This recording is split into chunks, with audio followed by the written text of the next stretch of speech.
ছড়িয়ে এসেছে, হরিবল। পিছনে সব ফেলে এসেছে, কিচ্ছু নিয়ে যেতে পারে নাই, এই জন্য পিছনে এরকম দেয়া হয়। আর কি নিয়ে যাচ্ছে বলো হরি? ওই লাশটাই যেন বলছে, ওরে আমার তো জীবনে হরিবল বলা হলো না, আমি যা এতদিন সঞ্চয় করেছি সব আমি দেখ ছড়িয়ে এসেছি, পিছনে ফেলে এসেছি, আমার কিচ্ছু নিয়ে যাওয়া হলো না। তাই তোরা যারা আমাকে নিয়ে যাচ্ছিস, তোরা এই ভুল করিস না, তোরা একবার বলো হরি, একবার হরি বল।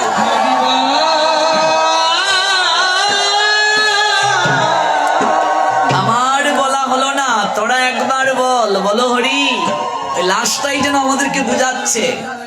লাশটা তো বলতে পারে না, এটা তত্ত্ব, শাস্ত্রের তত্ত্ব, যে আমার বলা হলো না, আমি যা কিছু জীবন দশায় সঞ্চয় করেছি, সময় পেলাম না গোবিন্দকে ডাকার, হরিনাম করার, দেখ সব পিছনে আমি ছড়িয়ে এসেছি, ছিটিয়ে এসেছি, কিচ্ছু নিয়ে যেতে পারলাম না। যাচ্ছে হরিনাম, আমার তো নেয়া হলো না রে, তোরা একবার হরি বল। তাই রাধা রানী আজ জানাচ্ছেন, দেখো অশ্বকি রে,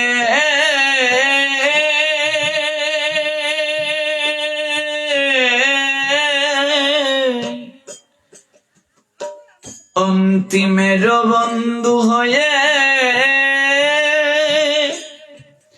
যমুনা মৃত্তিকালয়ে সখী মুরলে সর্বগা,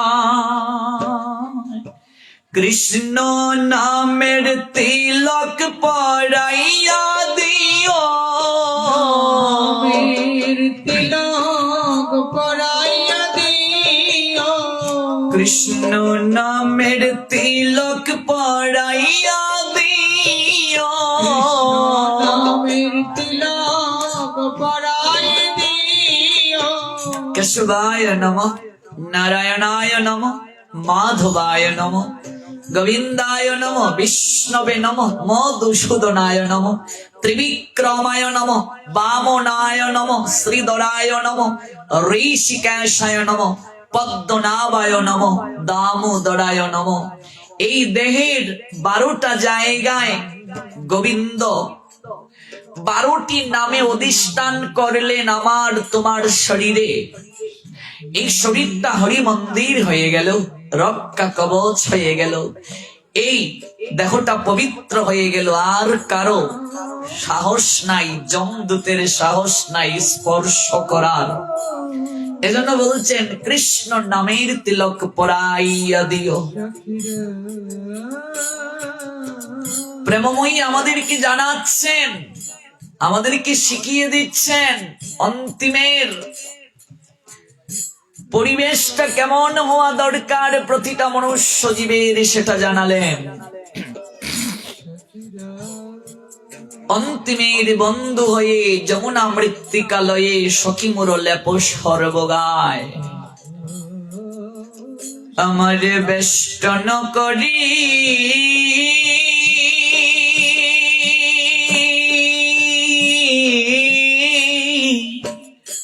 তোমরা সেদিন সবাই মুখে বলিও হরি হরি হরি, হরিবল হরিবল।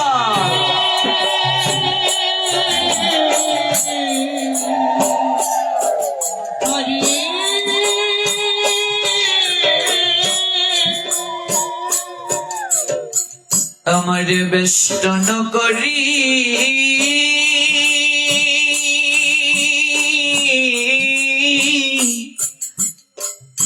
সখী রে,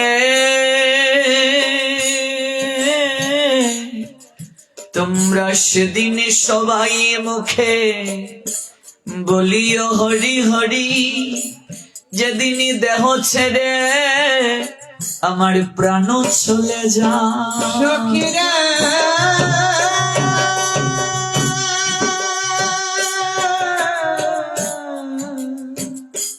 সখী,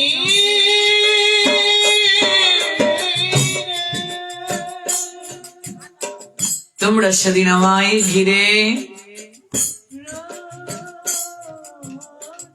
আমাকে অন্তিমের বন্ধু হয়ে কৃষ্ণ নামের ধ্বনি শোনাইয়া দিও। সখিরে কৃষ্ণ নামের ধ্বনি শোনাইয়া দিও, নামের ধ্বনি শোনাইয়া দিও, কৃষ্ণ নামের ধ্বনি শোনাইয়া দিও, নামের ধ্বনি শোনাইয়া দিও। আমার বেষ্টন করি সেদিন তোমরা মুখে বলিও হরি হরি, যেদিন দেহ ছেড়ে প্রাণ চলে যায়। কৃষ্ণ নামের ধ্বনি শোনাইয়া দিও। মনে রাখবে, সবচেয়ে পুণ্য কার্য, সৎকার্য অন্ত্যেষ্টি ক্রিয়ায় অংশ নেয়া। কখনো ছেঁড়া লুঙ্গি ছেঁড়া গামছা পরে যাইও না। অস্নাত অবস্থায় কখনো যজ্ঞানুষ্ঠানে যেতে নেই। আমরা কি করি? সেরা গামছা সেরা লুঙ্গি পরে দাহ কার্যে যাই, দাহ কার্য থেকে এসে স্নান করি। কিন্তু মনে রাখবে, স্নান করে পবিত্র হয়ে তিলক কেটে দাহ কার্যে যেতে হয়। দাহ কার্য থেকে এসে স্নান করার প্রয়োজন নাই। এবং তিলক কেটে কখনো লুঙ্গি পরে দাহ কার্যে যাবে না।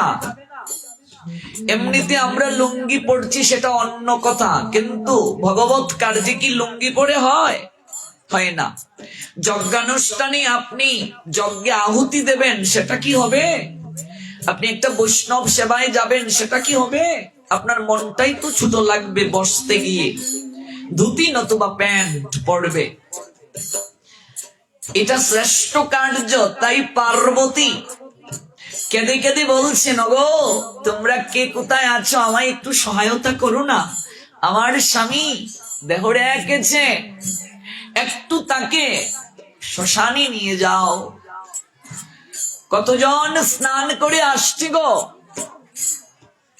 পার্বতী যখন বলছেন, তারা কথাটা শোনার সঙ্গে সঙ্গে এগিয়ে আসছে। মা, তোমার স্বামী দেহ রেখেছে, এই গঙ্গা স্নানে এসে কত ভাগ্য তোমার, দাও দাও নিয়ে যাব। বলছে, বাবা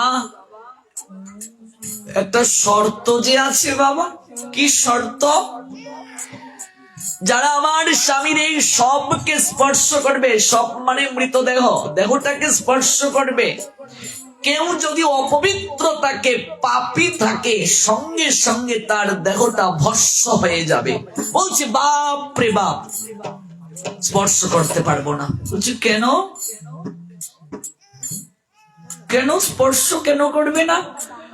বলছে, সারা জীবন কত পাপ করেছি, আর জায়গা পাওনি।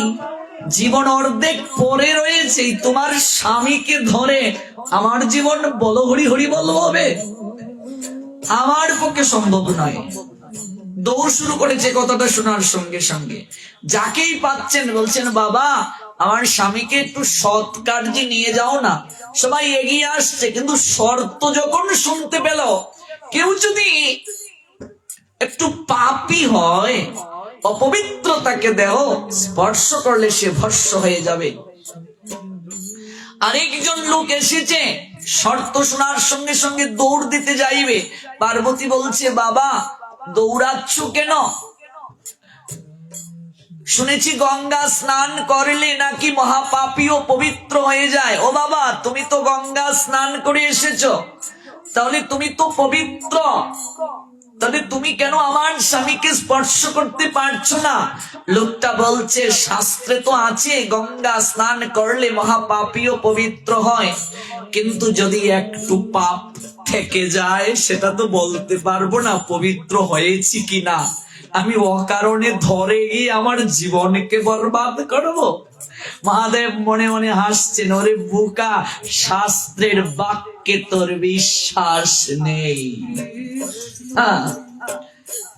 গঙ্গা স্নানে গিয়েছে, শাস্ত্র বলছে মহাপাপীও যদি গায়ে মনোবাক্যে গঙ্গা স্নান করে, সেই সময় থেকে সে পরিশুদ্ধ হয়ে যায়।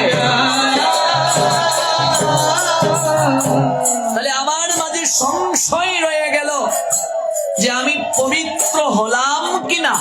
হ্যাঁ, আমার মাঝে সংশয় রয়ে গেল যে একটু পাপ যদি থেকে যায় তাহলে তো আমি ভস্ম হয়ে যাব। তার মানে কি? বিশ্বাস নেই। দেবী পার্বতীকে মহাদেব বলেছিলেন, দেবী সবাই গঙ্গা স্নানে আসছে বটে, কিন্তু সবাই কি গঙ্গা স্নানের উদ্দেশ্যে এসেছে?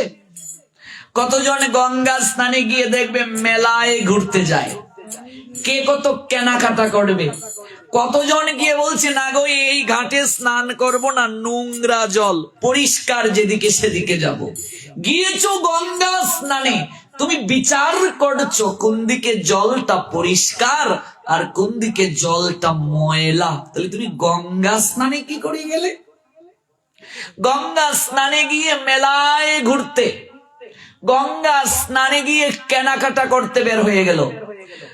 আর বর্তমানে যেখানে উৎসব হয় সেখানে অভাব নাই মেলা দোকান।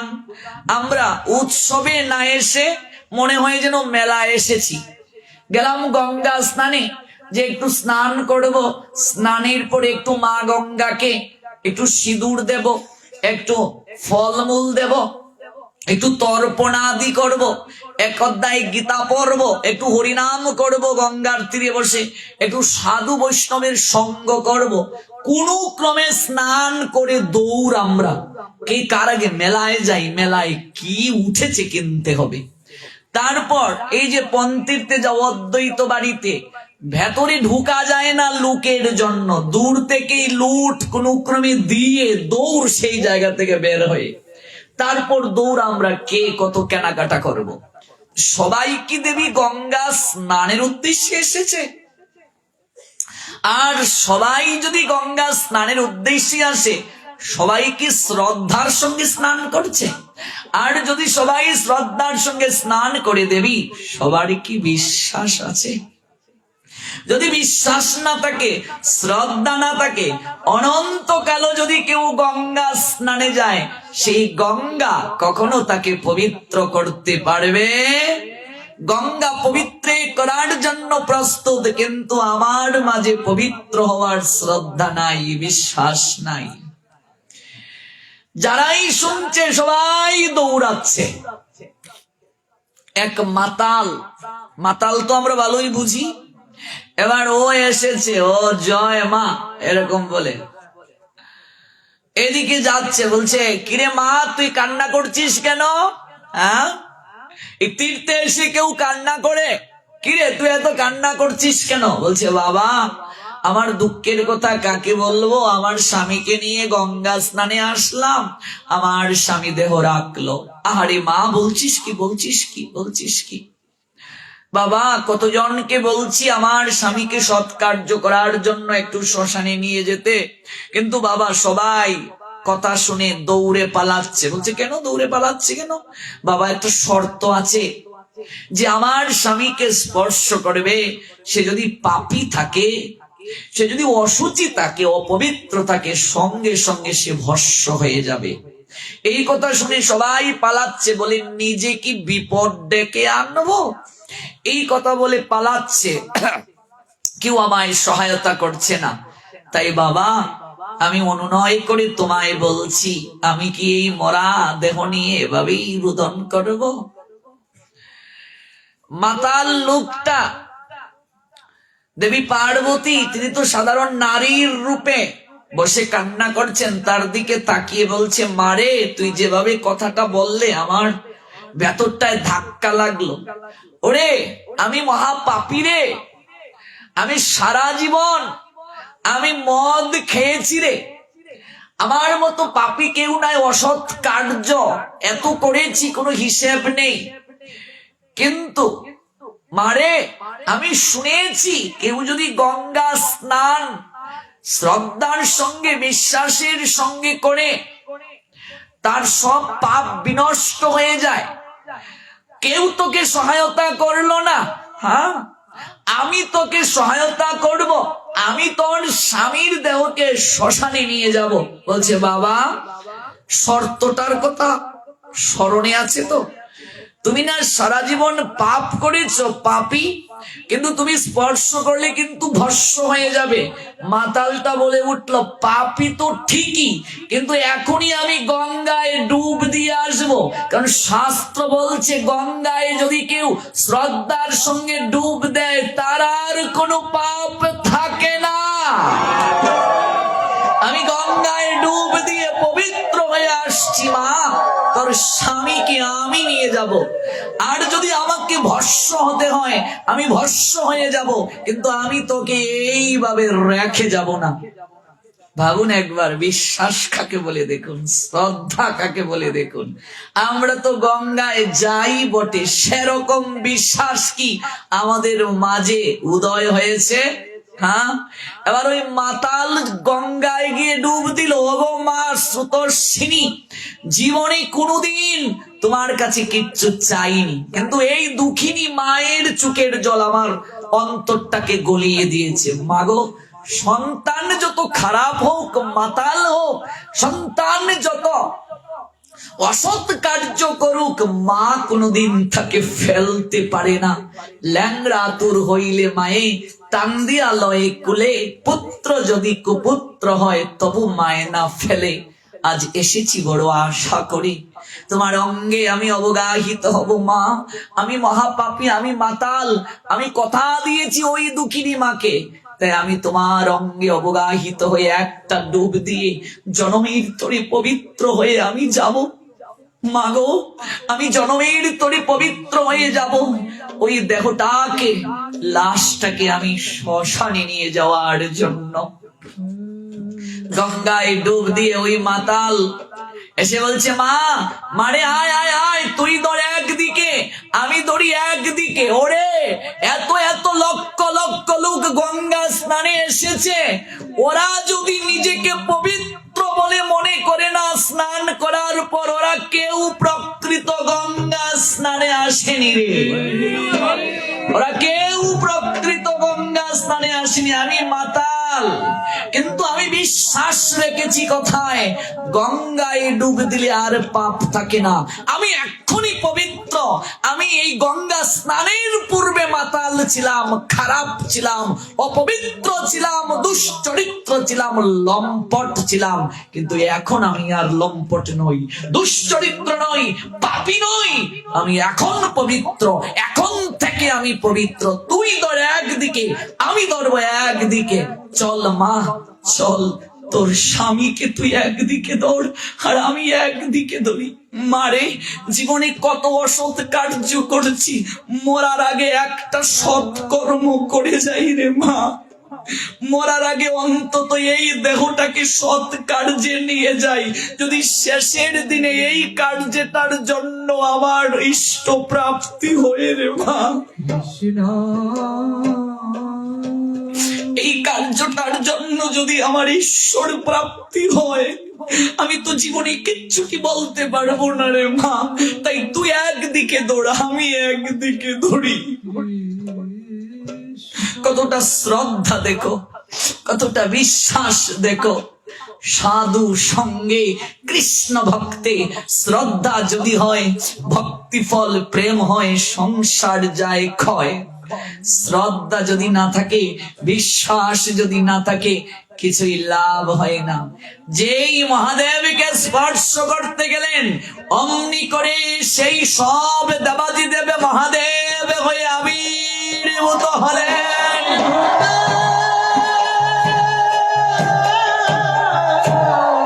মাতালের সামনে আবির্ভূত হলেন। ওরে, তোর শ্রদ্ধা, তোর বিশ্বাস আমাকে মুগ্ধ করেছে রে। সত্যিকারের তুই এই তীর্থযাত্রায় এসেছিস, স্নান করতে এসেছিস, আর কেউ নয়।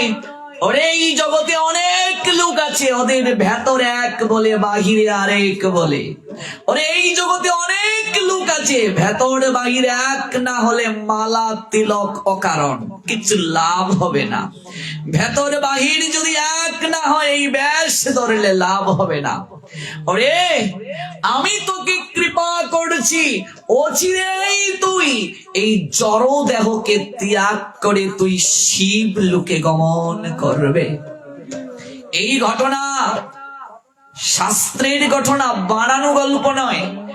আমরা যারা ভাগবতের যজ্ঞানুষ্ঠানের আজ সূচনা রজনীতে এসেছি, একবার ভাবুন, প্রতিটা গ্রামে গ্রামে ভাগবত হয়, নাম যজ্ঞ হয়, হরিনামের মেলা বসে। ও মা, বুকে হাত দিয়ে বলো, সবাই কি সত্যি ভাগবত শ্রবণে আসি? হরি বল। সবাই কি সত্যি হরিনাম শুনতে আসি? যদি হরিনাম শুনতে সবাই আসতাম, তাহলে কই পরিবর্তন তো হচ্ছে না। একবার নামে নিলে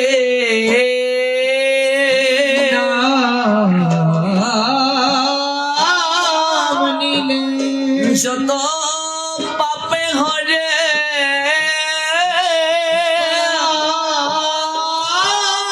ভরে পাপীর শব্দ নাই, তত পাপ করে।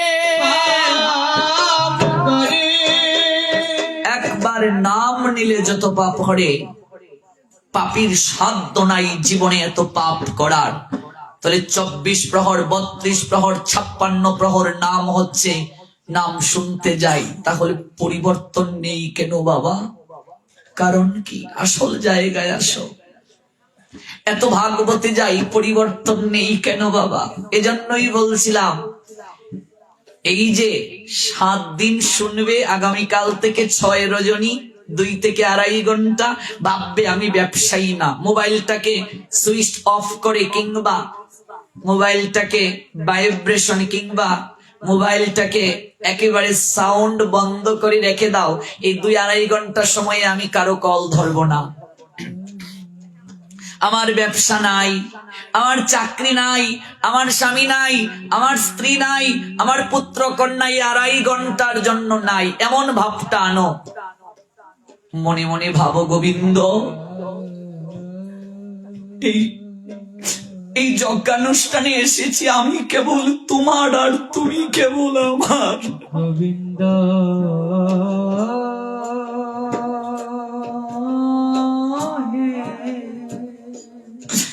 আমার কেউ নাই, তুমি কেবল আমার, আর আমি কেবল তোমার।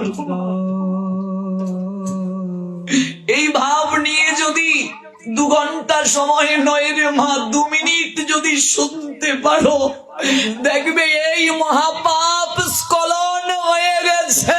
জগতে আপন বলে তুমি বিনে,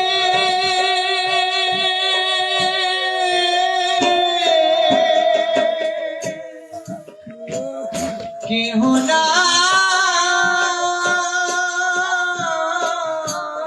শ্রবণ হতে হবে কায় মনোবাক্যে শ্রদ্ধার সঙ্গে। সকল চিন্তা দূরীভূত করো।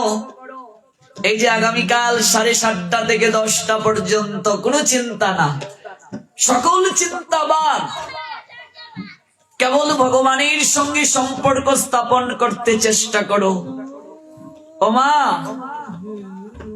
কানন কান্তারি কত ফুল ধরে,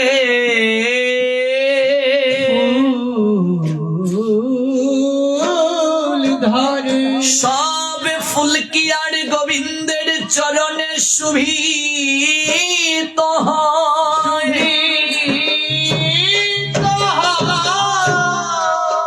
ওমা, পুষ্পের বাগানে কত পুষ্প ধরে না, সব পুষ্প কি চয়ন করে গোবিন্দের চরণে দেয়া হয়? যে পুষ্পটা চয়ন করে গোবিন্দের চরণে দিলে তার পুষ্প হয়ে জন্ম নেওয়া সার্থক হয়ে গেল। বাবা, ভিক্ষ রাজিতে কত ফল ধরে,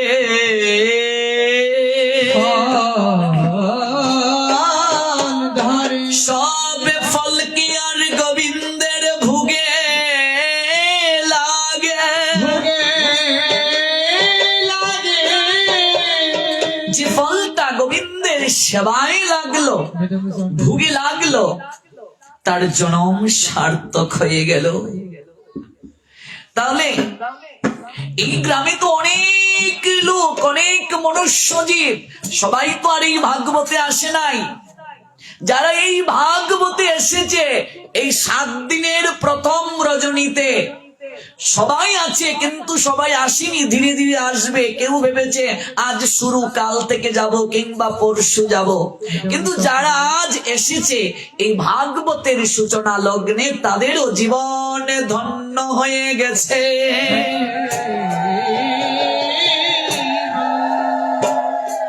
কারণ তুমি এমন জন্ম দিও গোবিন্দ,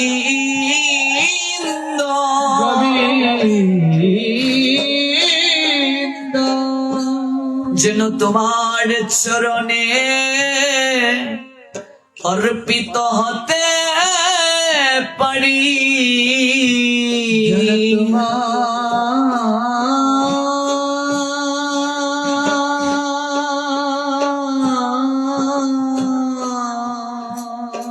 হরি বল, হরি বল। তোমার চরণ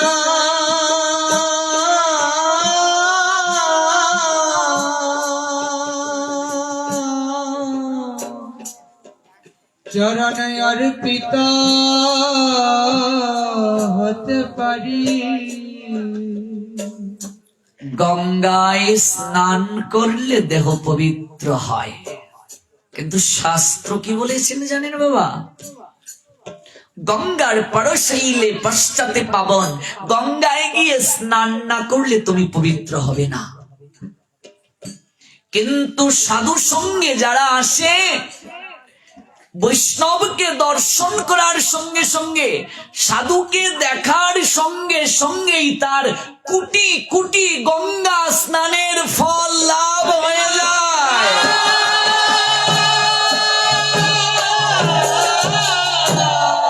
কেন সাধু সঙ্গ গুরুত্বপূর্ণ? কেন ভাগবত গুরুত্বপূর্ণ? গঙ্গায় গিয়ে স্নান করলে তুমি পবিত্র হবে, আর এই সাধু সঙ্গে, সাধু দর্শন করার সঙ্গে সঙ্গে তুমি পবিত্র হয়ে যাবে। কারণ মরমী কবি বললেন, সাধুর দর্শনে যায় মনের ময়লা, পরশে হয় প্রেম তরঙ্গ।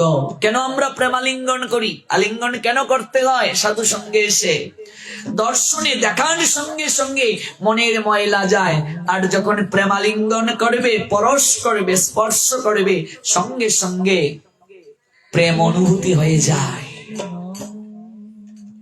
এই যে ভগবানের কথা, কথাকে গঙ্গার সঙ্গে তুলনা করা হয়েছে।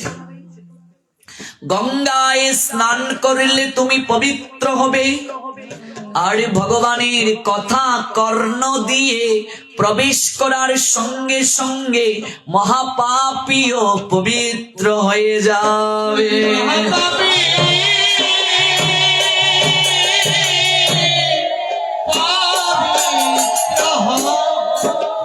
নিম্ন গানং ইয়াতা গঙ্গা, দেবানাম উচ্ছুত ইয়াতা, বৈষ্ণবানাং ইয়াতা শম্ভু, পুরাণা নামিদম তথা। বলছেন যত নদী রয়েছে সকল নদীর মাঝে গঙ্গা শ্রেষ্ঠ, দেবগণের মাঝে অচ্যুত শ্রেষ্ঠ, বৈষ্ণবগণের মধ্যে যেমন মহাদেব শ্রেষ্ঠ, তেমনি জগতে যত পুরাণ রয়েছে সকল পুরাণের মাঝে শ্রেষ্ঠ কি? এই শ্রেষ্ঠ হচ্ছে শ্রীমদ্ ভাগবত।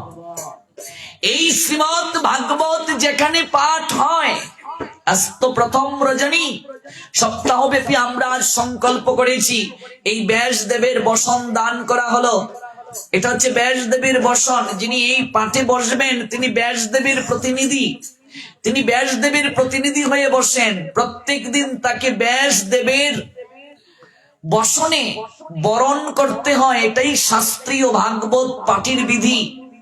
তাহলে যে জায়গায় পাঠ হবে, আজ যে সংকল্প হলো 7 দিন ব্যাপী সংকল্পের সূচনা হলো, আমাদের শাস্ত্র বলছেন, জানিয়ে দিলেন, যেখানেই ভাগবত পাঠ হয় সেখানে যত তীর্থ আদি রয়েছে, গঙ্গা, যমুনা, গোদাবরী, সরস্বতী, নর্মদা, সিন্ধু, কাবেরী, যত তীর্থ রয়েছে সপ্ত তীর্থ, তো এই সপ্ত তীর্থ ছাড়া তো আরো অনেক তীর্থ রয়েছে। যত তীর্থ আদি রয়েছে সকল তীর্থ সেই আঙ্গিনায় আপনা থেকে আবির্ভূত হয়ে যায়। সকল তীর্থ আবির্ভূত হয়। শুধু এখানেই শেষ নয়, পর্বত আদিগণ আবির্ভূত হন। বিশেষ করে গিরি গোবর্ধন 21 কিলোমিটার গিরিরাজ পরিক্রমা করা হয়। এই ভাগবত আঙ্গিনায় যারা পরিক্রমা করবে, এই ভাগবতকে যারা পরিক্রমা করবে, তাদের গিরি গোবর্ধন পরিক্রমার কৃপা লাভ হবে। সকল দেবগণ আসেন ওই জায়গায়, ঋষিগণ আসেন, মুনিগণ আসেন, সবাই আসেন এই ভাগবতের সুধামৃত আস্বাদন করার জন্য। কারণ এই ভাগবত সাধারণ কোন গ্রন্থ নয়, গ্রন্থের রাজা বলা হয় গ্রন্থরাজ শ্রীমৎ ভাগবতম। এই ভাগবতের অমৃত রসকে সাধারণ কোন অমৃতের সঙ্গে তুলনা করা হয় নাই। যখন গঙ্গা তটে মহারাজ পরীক্ষিতের শোকসভায় মুনিগণের সমাজে ছিল শুকদেব ভাগবতী কথা কীর্তন করার জন্য উঁচু আসনে, দেখুন উঁচু আসন, আগামীকালে আসনটাকে আরেকটু উঁচু করতে হবে, কমপক্ষে সাধারণ ভক্ত থেকে 2.5 থেকে 3 হাত উঁচু করতে হবে, শাস্ত্রের যে বিধি। উঁচু আসনে যখন উপবিষ্ট হলেন, তখন স্বয়ং দেবতাগণ অমৃত কুম্ভ লয়ে সেই সবাই উপস্থিত হলেন। প্রমাণ কোথায়? পদ্ম পুরাণ 13 নম্বর শ্লোক, পরীক্ষিতে কথাং বক্তং সবায়াং সংস্থিত সুখে সুধা কুম্ভং গৃহীতৈব দেবস্তত্র সমাগমন সুকন্নত্তাবদন সর্বে সকার্য কুশলা সুরা কথা সুদাং প্রযোচ্যস্য গৃহীতৈব সুধামিমাম এবং বিনিময়ে যাতে সুধা রাজ্ঞা প্রপিয়ইতাম প্রাপস্যম বয়ং সর্বে শ্রীমৎ ভাগবত অমৃতম। যখন পরীক্ষিতকে সুখদেব গোস্বামী পাদ ভাগবত শ্রবণ করানোর ইচ্ছে পোষণ করলেন, আপনারা জানেন যে পরীক্ষিত 7 দিবসের মাঝে তক্ষক নামক সর্পের দংশনে দেহ রাখবেন। আচ্ছা বলুন তো, এই কলিযুগে এই ভাগবতটাই কেন শ্রবণ করানোর সিদ্ধান্ত হলো? আর কি কোনো প্রক্রিয়া ছিল না? সেখানে তো 1-2 জন ঋষি ছিলেন না, 60,000 ঋষি মণিবৃন্দ। ওরা কি সাধারণ জ্ঞানী? এক একজন অসাধারণ জ্ঞানী, জ্ঞানীর ভান্ডার তাদের। যখন জানলেন পরীক্ষিত 7 দিনের মাঝে মারা যাবেন, তখন তিনি সর্বপ্রথমেই রাজত্বটা ত্যাগ করলেন। বুঝালেন শাস্ত্র, সর্বপ্রথমেই তোমার সকল কিছুকে ত্যাগ করে মৃত্যুর জন্য প্রস্তুতি নিতে হবে।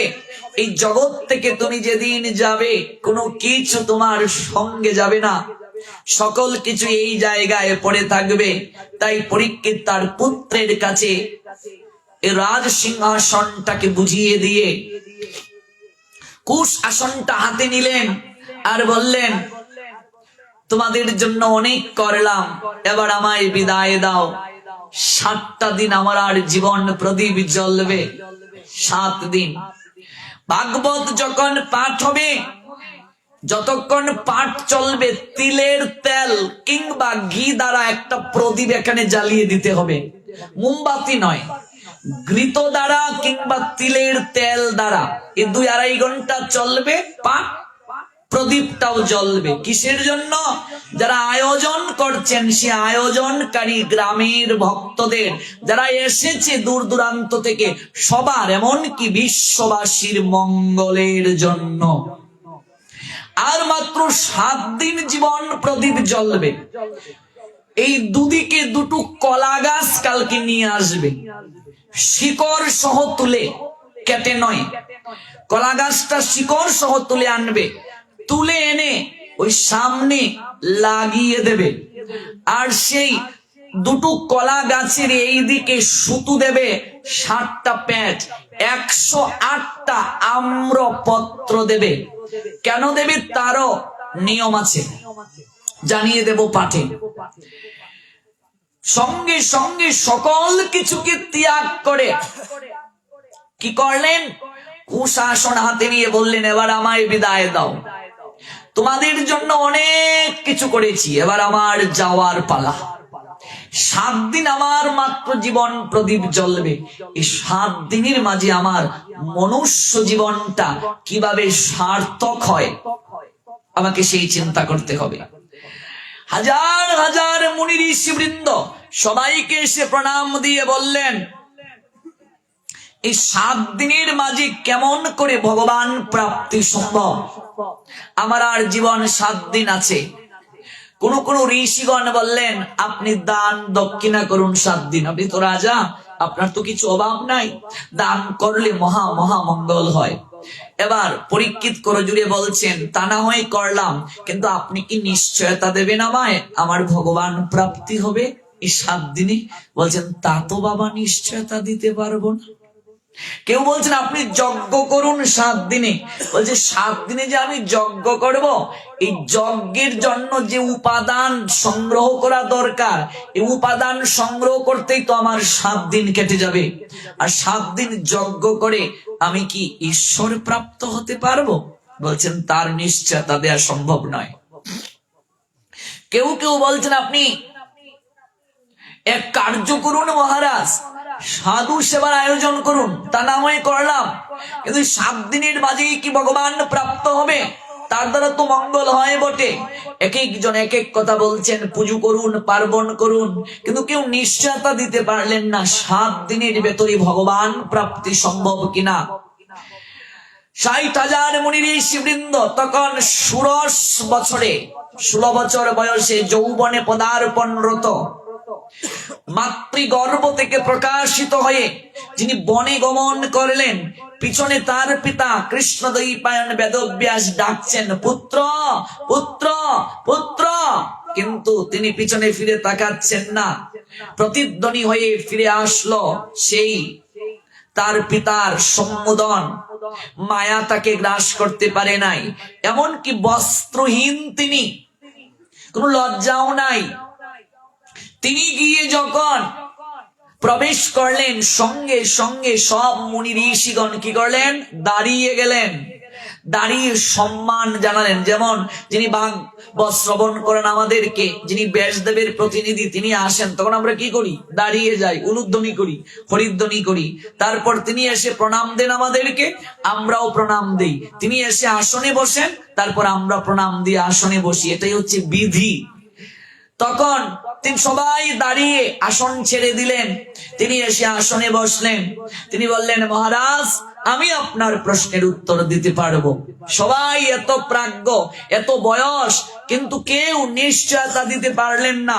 16 বছরের একজন তিনি এসে বলছেন, আমি নিশ্চয়তা আপনাকে দিতে পারবো, 7 দিনের মাঝে আপনার ভগবান প্রাপ্তি হবে।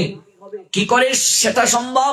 বলছেন, আপনি 7 দিন 7 রাত কায় মনোবাক্যে শ্রদ্ধার সঙ্গে, বিশ্বাসের সঙ্গে আপনি শ্রীমৎ ভাগবতের কথা শ্রবণ করুন। নিতাই গৌর সীতানাথে প্রেমানন্দে হরি বল।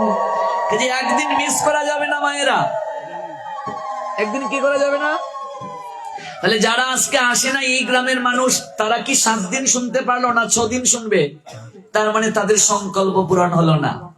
7 দিনের 7 দিনেই শুনতে হবে, নইলে তোমার যথাযথ ক্রিয়া হবে না। 7 দিনের 7 দিনেই, সপ্তাহ ব্যাপী এটা একটা বিধি আছে। তবে যারা শুনবে একদিন, তাদের যে কৃপা হবে না তা নয়, তারা একদিনের কৃপা পাবে। কিন্তু যথাযথ যে জয়দিন শ্রবণ করবে ঠিক সেদিনের কৃপা হবে। কিন্তু 7 দিন যদি আপনি না শুনতে পারেন, শাস্ত্রীয় বিধি আপনার পালন হবে না। এবার বলছেন শুকদেব গোস্বামী পাদ, শ্লোকটা কি? তস্মাদ ভারত সর্বাত্মা, সাউন্ডটা বাড়িয়ে দাও, ভগবান ঈশ্বর হরি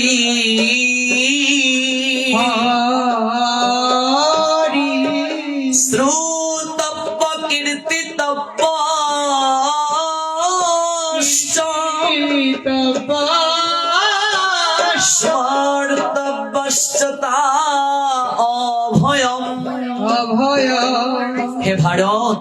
প্রতিটা জীবের কর্তব্য হচ্ছে সর্ব আকর্ষক পরম ঐশ্বর্যমণ্ডিত ভগবান শ্রী হরির কথাকে শ্রবণ করা। কেমন করে শ্রবণ করবে? শ্রদ্ধার সঙ্গে কায় মনোবাক্যে। বারংবার বলা হয়েছে কিসের সঙ্গে? শ্রদ্ধার সঙ্গে কায় মনোবাক্যে। তার নাম হরি, তিনি কেবল জীব সকলকে মায়ার কবল থেকে হরণ করতে পারেন। তিনি কেবল মায়ার কবল থেকে হরণ করতে পারেন। সেই শ্রবণ কায় মনোবাক্যে হবে শ্রদ্ধার সঙ্গে। আর কিছুই তোমাকে করতে হবে না। এই কলিহত জীব সকল, তুমি কেবল কান পেতে শ্রবণ করো। শ্রবণ করতে টাকা পয়সা লাগে গো? আর কোন ক্রিয়া আছে? শুধু কান পেতে শ্রবণ করবে। তো অনেকে বলবে শ্রবণ করলেই কি মঙ্গল হয়, শ্রবণ করলেই কি দুরাচার বাপ যায়? যদি তা না যায়, আজকে অনলাইনে আমি আমার অভিজ্ঞতার কথা বলি, হাজার হাজার হাজার লোক যাদেরকে আমি দেখি নাই, অনলাইনে হরিকথা শুনে প্রসাদ বুঝে হয়ে গেছে, দুষ্ট কার্য ছেড়ে দিয়েছে। যদি হরিকথার শক্তি না থাকতো, তাহলে আপনারা শীতের রাত্রে এত দূর থেকে আসলেন কেন? কেন বসে রইলেন?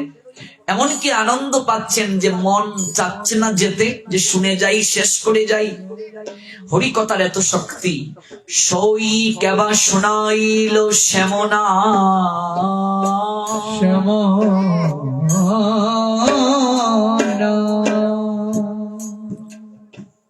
কানের ভিতর দিয়া,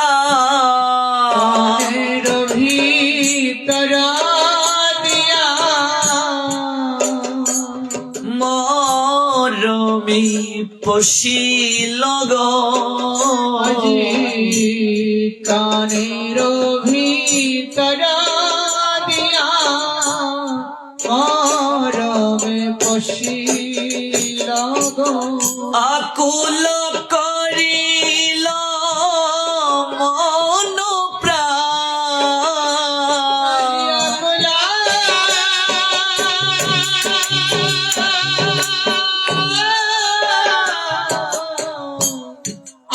আকুল করিল মন প্রাণ।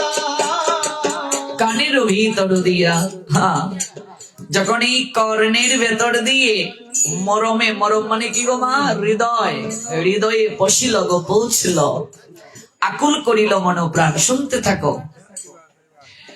অনেক দুষ্কার্য করো, শুনতে থাকো। একদিন আর করবে না। ওই ভাগবত তোমাকে করতে দেবে না।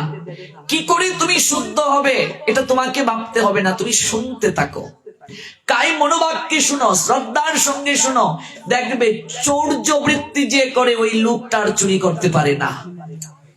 নেশাকুর লোককে আমি দেখেছি, আমার পাঠ শুনে আর নেশা করতে পারে না, ছেড়ে দিয়েছে, বলছে এটা উচিত নয়, করতে পারি না। ভাগবতের শক্তি কি? শুনতে থাকো। জোর করে কিছু হয় না। যে জোর করে আজকে মাছ মাংস তোমায় ত্যাগ করিয়ে দেয়া হলো, যাচ্ছ রেস্টুরেন্টের এইদিকে, গ্রান নাসিকায় ঢুকলো, আবার ভেতরে ক্রিয়া জেগে গেল। তোমাকে ভাগবতেই ছাড়িয়ে দেবে। তোমাকে এই নিয়ে ভাবতে হবে না, এই ভাগবত তোমাকে ছাড়াবে। আকুল করিল মন প্রাণ, তোমার মন প্রাণ উচ্চাটন হয়ে যাবে।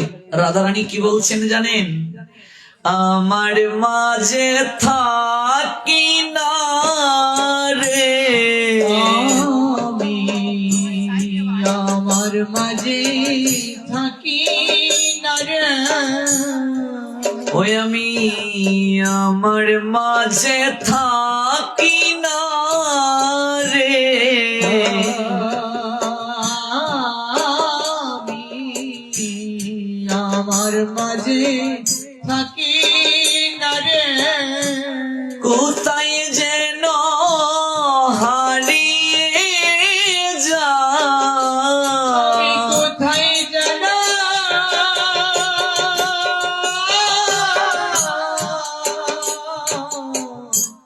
কোথায় যেন হারিয়ে যায়, কোথায় যেন হারিয়ে যাই। এই হরি কথাই তোমায় নিয়ে যাবে, ভাগবতের কথাই তোমায় কোথায় নিয়ে যাবে তা তুমি জানবে না, বুঝবে না। শুধু দরকার সঙ্গ। চন্দন কাষ্টের গুণাবলী আরেকটা কাষ্ঠ লাভ করে। চন্দন বৃক্ষের নিচে যদি কোনো বৃক্ষ থাকে, সেই বৃক্ষটাও চন্দন বৃক্ষের গুণাবলী লাভ করে কি করে না? করে। আপনি যার সঙ্গ করবেন আপনি তার মতো হয়ে যাবেন। ভাগবতের সঙ্গ করলে একদিন না একদিন আপনার চিত্ত নির্মল হবে, হতে বাধ্য। এটা আমি বিশ্বাস করি। শুদ্ধ ভক্তের শ্রীমুখ থেকে হরিকথা যে শ্রবণ করবে সে কোনোদিন দুষ্কার্য করতে পারবে না। তাহলে যার দেরিতে পরিবর্তন হবে বুঝতে হবে তার সবচেয়ে বেশি ময়লা ভেতরে, আর যার শীঘ্র করে পরিবর্তন হয়ে যায় বুঝবে তার পূর্ব জন্মে সুকৃতি ছিল, কম ময়লা ছিল। আর যার হচ্ছে না বারংবার শুনতে হবে, বারংবার শুনতে হবে, কারণ তার ভেতরে প্রচুর ময়লা রয়েছে। আমরা যে বহুবার জন্ম নিয়েছি, জলজ প্রাণী, বৃক্ষলতা, গুল্ম, পশু পাখি, কীট পতঙ্গ, প্রত্যেক জন্মে আমরা যে কার্য করেছি এটার চেতনা কি সঙ্গে নিয়ে আসি নাই? এগুলো যাবে কোথায়? আমি আমার মাঝে থাকি না রে, শ্রবণ করতে থাকো। সুখদেব গোস্বামী পাদ নিশ্চয়তা দিলেন, তার নাম হরি, তিনি কেবল জীব সকলকে মায়ার কবল থেকে হরণ করতে পারেন। তাই হে রাজন, তুমি হরি কথা শ্রবণ করো 7 দিন 7 রাত। ঠিক সেই সময় দেবতারা অমৃতের ভাণ্ড নিয়ে স্বর্গ থেকে নামলেন। নেমে বললেন, হে মহাত্মন, আমরা অমৃতের ভাণ্ড নিয়ে এসেছি, এই অমৃত আপনি পরীক্ষিতকে পাইয়ে দিন। পরীক্ষিত অমৃত গ্রহণ করবে, আর তার বিনিময়ে আপনি আমাদের কৃষ্ণ কথামৃত শ্রবণ করিয়ে দিন। কৃষ্ণ কথা হরি বল, হরি বল। কৃষ্ণ কথা শ্রবণ। তার মানে প্রমাণ হলো এই ভাগবত থেকে দেবতারাও কৃষ্ণ কথা শুনতে বেকুল। দেবতারা এই ভাগ্য পেল না, আর এই ভাগ্য পেলাম আমরা উদাতিয়ার কান্দি গ্রামের ভক্তগণ।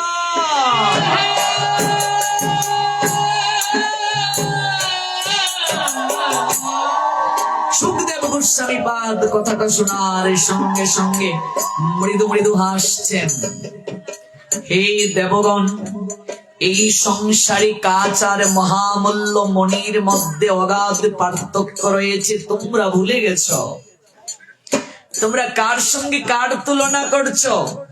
তোমরা যে অমৃত গ্রহণ করেছো সেই অমৃত তোমাদেরকে চির বিজয়ী করতে পারে নাই। হে দেবগণ, তোমাদের একদিন মৃত্যু হয়ে যাবে, কিন্তু এই কৃষ্ণ কথামৃত যারা একবার কায়ে মনোবাক্যে আস্বাদন করবে,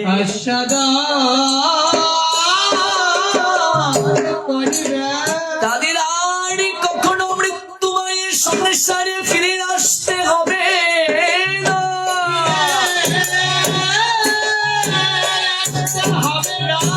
কার সঙ্গে কার তুলনা করছো তোমরা?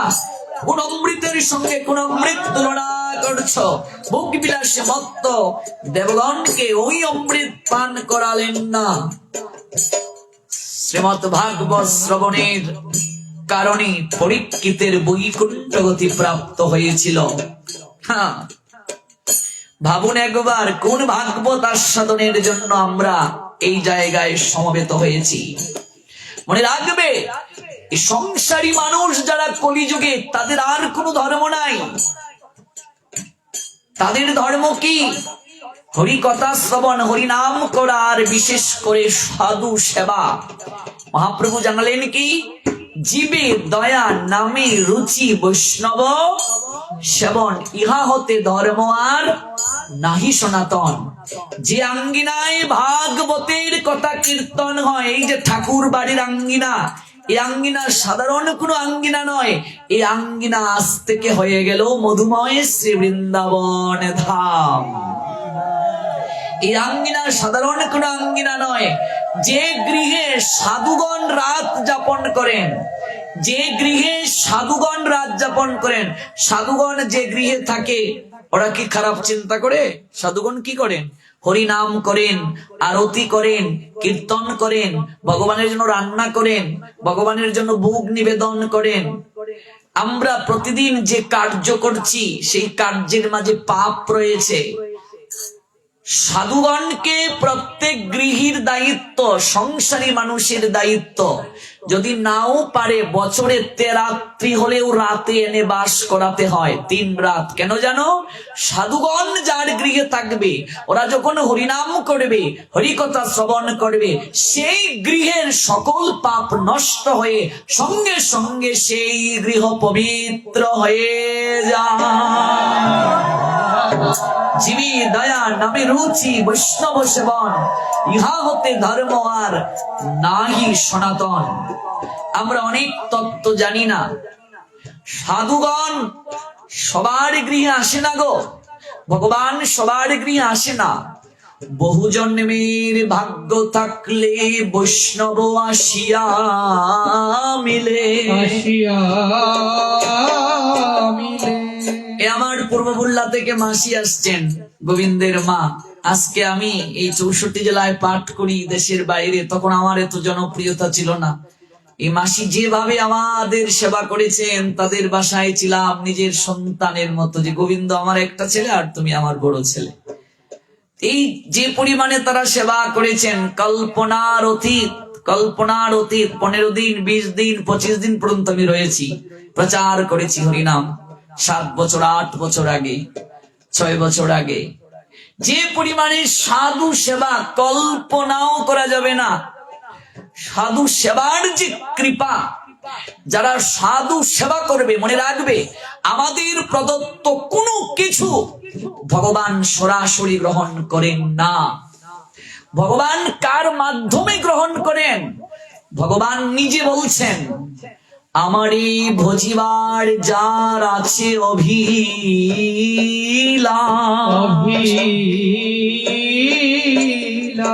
সে ভজুক আমার মঙ্গল প্রিয় দাস।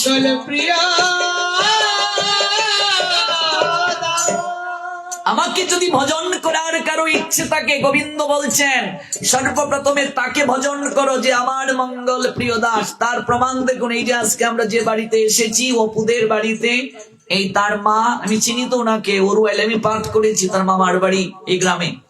উনি ওনাদের ঘর আমাদের ছেড়ে দিয়েছে, সব ছেড়ে দিয়েছে। বলছে আমরা তো সবসময় থাকি, এই 7 দিন আপনারা থাকবেন, এখানে হরিকথা হবে। মাসিকে আমরা আগ বাড়িতে দিতাম, উনি বলছেন না, আমাদের সঙ্গে থাকবে, আমাদের যত কষ্ট। এমনিতেই নাম ঠাকুর বাড়ি নয়, আলাদা একটা বৈশিষ্ট্য আছে। এই যে এই শিক্ষাটা কোত্থেকে পেয়েছে? ওরা পরিবার থেকে পেয়েছে, সাধু সেবার শিক্ষা ওদের রক্তের মাঝে আছে, এগুলো বৈশিষ্ট্য আছে। মূর ভক্ত নাহি ভজে আমা ভজে মাত্র। ভগবান কি বলছেন? আমার ভক্তকে যে ভজন করে না, আমাকে ভজন করে, ভক্ত সেবা করে না, কিন্তু ভগবানের সেবা করে। ভগবান কি বলছেন? সেই দাম্বিকি কবু নহে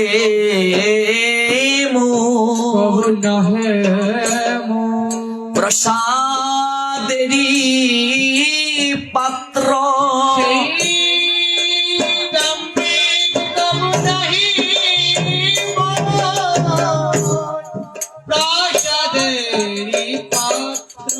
শুনো হে জীব সকাল, গোবিন্দ বলছেন, ভগবান বলছেন, আমার ভক্ত যে ভজন করে না, আমার ভক্তকে যে সমাদর করে না, আমার গুণকীর্তন যারা প্রচার করে, তাদেরকে যারা ভালোবাসে না, অথচ আমাকে প্রীতি দেখায়, ভগবান বলছেন আমাকে আদর করে, সে হচ্ছে অহংকারী ব্যক্তি, সে কোনোদিন আমার কৃপা লাভ করতে পারে না।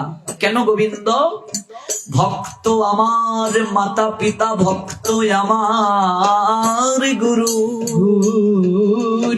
ভক্ত আমার নাম রেখেছে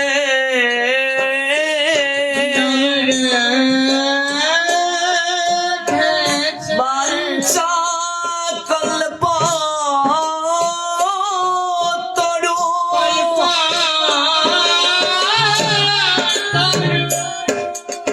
আপনি অনেক রান্না করলেন, প্রসাদের আয়োজন করলেন, ভক্ত আসলো না, আনন্দ আছে? অনেক উদাতি আর কান্দা, অনেক প্রসাদ হলো, কিন্তু ভক্ত নাই। আয়োজন হলো বিশাল করে, শ্রোতা নাই, ভক্ত নাই, শ্রবণের আনন্দ আছে? কোন আনন্দ নাই। প্রসাদ আস্বাদন করে বলছে বাহ আজ অমৃত হলো অমৃত, তাহলে বুঝবে ভগবান ভক্তের মুখে আহার করে আজ জানালেন। বাহ খুব আনন্দ হলো, খুব আনন্দ হলো। এই যে দুর্যোধন ভগবানকে বললেন বাসুদেব আমার গৃহে আজ আপনি ভোজন করবেন, কিন্তু বাসুদেব কৃষ্ণ কি গিয়েছিলেন দুর্যোধনের অট্টালিকায়? বলেন না দুর্যোধন, আমি তোমার কাকা বিদুরের গৃহে যাব, আগেই কথা দিয়েছি। অথচ বিদুর তাকে নিমন্ত্রণই করেন নাই, বিনা নিমন্ত্রণে গোবিন্দ বিদুরের গৃহে গেলেন, অথচ অট্টালিকা দুর্যোধনের গেলেন না। কারণ কি? ভক্তি নাই, প্রীতি নাই। সাধু তোমার গৃহে এসেছে, যদি তোমার শ্রদ্ধা না থাকে, ভক্তি না থাকে, প্রেম না থাকে, তাহলে তোমার মঙ্গল হবে না। আর উনি আসবেনও না, ভগবান থাকবেন দূরের কথা। যে গৃহে সাধুর পদচারণা হয় না, শাস্ত্র বলছে সেই গৃহ শ্মশান তুল্য। যে গৃহে সাধুর পদচারণা হয় না, সেই গৃহে কোনোদিন লক্ষ্মী বিরাজ করতে পারে না, কোনোদিন নয়। বিনা নিমন্ত্রণে গোবিন্দ বিদুরের গৃহে গেলেন, বিদুরের স্ত্রীর হাতে শাকান্ন খেলেন, কলার চুলা খেলেন। কিসের দ্বারা? প্রেম দ্বারা, ভক্তি দ্বারা। কারণ ভগবান ভক্তির কাঙ্গাল, প্রেমের কাঙ্গাল। আর সেই সাধুগণ প্রেম যেখানে পায়, ভক্তি যেখানে পায়, ভালোবাসা যেখানে পায়, সেখানেই থাকতে চান। এজন্যই শাস্ত্র আমাদেরকে জানিয়ে দিলেন মুর ভক্ত নাহি ভজে আমা ভজে মাত্র, সেই দাম্ভিক কবু নহে মোর প্রসাদেরই পাত্র। ভক্ত আমার মাতা পিতা, ভক্ত আমার গুরু, ভক্ত আমার নাম রেখেছি বাঞ্ছা কল্পতরু। জগতে কল্পতরু দুজন, একজন গুরুদেব যাকে প্রেম কল্পতরু বলে, আর একজন হচ্ছেন বৈষ্ণব যাকে বলি বাঞ্ছা কল্পতরু। বাঞ্ছা মানে ইচ্ছা, কল্পতরু এমন একটা তরু, তরু মানে বৃক্ষ, যে বৃক্ষের নিচে মানুষ গিয়ে যা প্রার্থনা করে সেই ইচ্ছা পূরণ হয়ে যায়। এজন্য আমরা প্রণাম মন্ত্রে বলি বাঞ্ছা কল্পতরু ভ্যাশ্চ কৃপা সিন্ধুভ্যেব চ পতিতানাং পাবনেভ্য বৈষ্ণবেভ্য নমো নমঃ। এই সাধু সঙ্গে বৈষ্ণব সঙ্গে আমরা আগামীকাল যথাসময়ে আসব, এবং আগামীকালের পর থেকে আমরা যে গৃহে আছি সেই গৃহে আরতি হবে সকাল সন্ধ্যা। আপনারা আসবেন, ক্লাসও আমরা একটা সময় নেব, আগামীকাল অনুষ্ঠানে আমরা জানিয়ে দেব, এবং আপনারা আসবেন। অনেক জায়গায় দেখা যায় গুরু বৈষ্ণবরা আসেন, কিন্তু জানানোর সময় তারা পান না। তারা যদি এসে আমাদেরকে না শেখান, না জানান, তাহলে আমরা শিখবো কি করে, জানবো কি করে? এই বিষয়গুলো আলোচনা করা হবে, খুব আনন্দ হবে। এবং আমরা কালকের পর থেকে আমরা প্রত্যেকদিন নৃত্যও করব, সবাই মিলে পরমানন্দ করব। দেখবে এই মধুময় শ্রী বৃন্দাবন কৃষ্ণ প্রেম ভক্তিতে পরমানন্দে ভরে যাবে। আর সেই বৃন্দাবন ধামে আমরা এসে ভক্তের চরণ ধুলি পেয়ে পূত পবিত্র হয়ে গৃহে ফিরে যেতে পারব। চলুন আমরা আজ একটু হরিনামের মাধ্যমে শেষ করি।